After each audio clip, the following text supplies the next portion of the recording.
Good evening, sir. I, Aditya Prakash, will be quickly talking on the topic factors that influences the nature of electro deposit.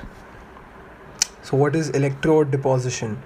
So, that is the very first question that arises in our minds, and which is it's the coating of one metal over another metal, or it can be a non-metal as well, electrically, and it is basically used for protection, for decorative purposes, as in the decoration of the material, or functional purposes such as electroplating, electroforming, electrotyping, electrometallization, and electrodeposition of rubber, or repairing the worn out parts of a material. So it is a very well known conventional surface modification method, which is used to enhance the characteristics or functions, or or enhancing the looks of the material, etc. It is electro deposition is a very is an outstanding method, versatile method, or a technique which is used in the preparation of nanomaterials. So the nature of deposit. So the electro deposition of metal consists uh, of of a process where the metallic ions from the electrolyte uh, are undergo reduction to form a solid deposit on the cathode of an electrochemical cell, according to this given reaction below, which is the reversible reaction, and reduction is taking place here. So uh, so this reversible electrochemical reaction is highly characterized by equilibrium potential, which is dependent on the activities of the metal ions. Yeah. So on the very right side, we have the values of certain metals whose normal electropotentials is considered with respect to um uh, the normal hydrogen electrode. So what are the factors influencing the nature of deposit? There are a lot of factors that influences the nature of deposit. They are nature of electrolyte, current density, temperature, conductivity, electrolytic concentration, additional agents, throwing power, and polarization. So the very first factor is nature of electrolyte. So if we want to obtain a very smooth kind of deposit on the surface of a metal or a non-metal, it is very necessary, as it depends on the nature of electrolyte that we are using. So from which the ions are obtained, or the complex ions are obtained, such as cyanides that provides a very uniform coating. The second one is current density. So the electrode deposition depends upon the rate at which the crystals grow, and the rate at which the nuclei are formed. So if for example, if we take low current density, the deposits will be hard, coarse, crystalline in nature. So if we want a smooth deposition of metal, or a uniform deposition, a fine grained, we have to adjust the current density at a point which is higher than that at which the nuclei are formed.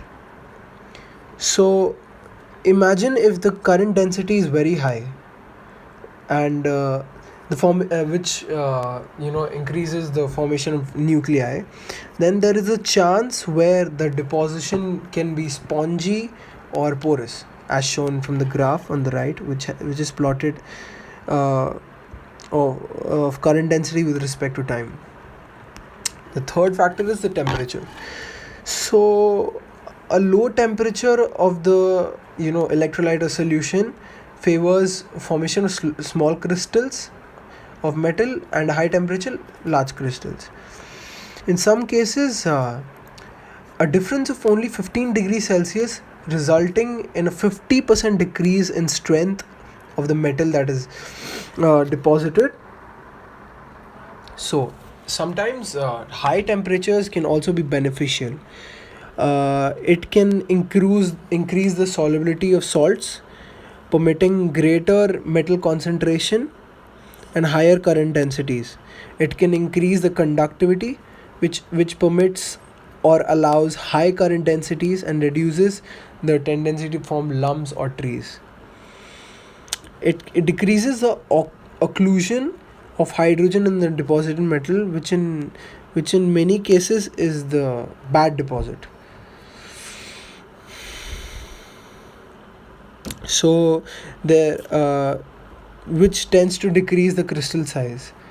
So they may in some cases counteract the tendency of temperature alone to increase the crystal size. So the next factor is conductivity.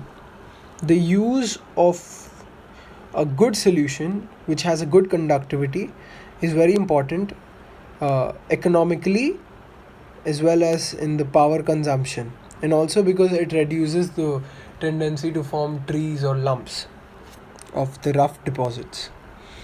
The next factor is electrolytic concentration. So higher current density, which is very necessary for the uniform and fine grained deposit, can be achieved by increasing the concentration of the electrolyte used. So the next factor, that is additional agents. So some of the acids or any substances to the electrolyte reduces the resistance of it. There is another class of additional agents which takes very little, or it does not take part in the electrochemical reaction directly, but there are unworkable processes which cannot proceed without such additional agents. Now they are glue, gums, dextrose, gelatin, alkaloids, glycerin, sugar, glucose, etc. So the nuclei absorbs the additional agent added, which is in the electrolyte. Now this prevents it to have large growth, and deposition can be very uniform and fine grained. For obtaining satisfactory deposit of zinc from zinc sulfate solution, addition of glucose or certain types of sugar is necessary. The next factor is throwing power. Throwing power can be improved in two ways. Firstly, by increasing the distance between the anode and the cathode, and secondly by reducing the voltage drop at the cathode surface. In some decrease of current density causes a decrease in voltage drop at the cathode, leaving more voltage available for overcoming the burden of resistance of the electrolyte. That leads to counteract any change in current concentration. This is the reason due to which the solution of cyanides of metals usually have a better throwing power than the solutions of sulfates. Throwing power is the reason. Now it is the ability of the electrolyte to create a very fine deposit on a material that is irregular in shape and is very important, one of the most important characteristics of plating or deposition bath. The distance between the various portions of cathode and anode will be different due to irregular shape of the cathode, but the potential difference will not depend upon the distance between these anodes and cathodes, but it will be the same, and the result will be that current density will be more on the portion that is nearer to anode, and it will be uneven on the side of cathode. Uneven deposit of the metal on the cathode. The next factor is polarization. So So it is the, you know, uh, the deposition of the metal, the rate of the deposition of metal increases with the increase in current density that is applied for the electrochemical process, but it is good up to a certain limit, uh, after which the electrolyte that surrounds the base metal becomes so much deprived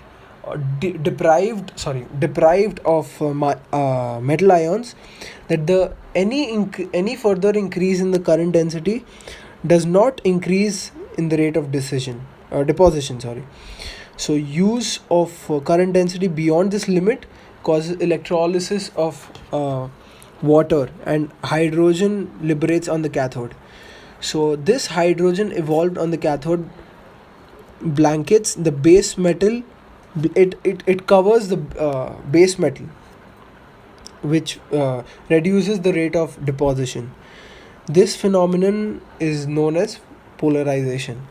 The blanketing effect or the covering effect around the metal which is getting deposited on the cathode can be reduced by agitating the electrolyte with reverse current electroplating, in which at regular intervals plating current the which is reversed for a second or so, sufficient electron concentration is established around the base metal, and the polarization effect becomes negligible even with very high overall speed of plating.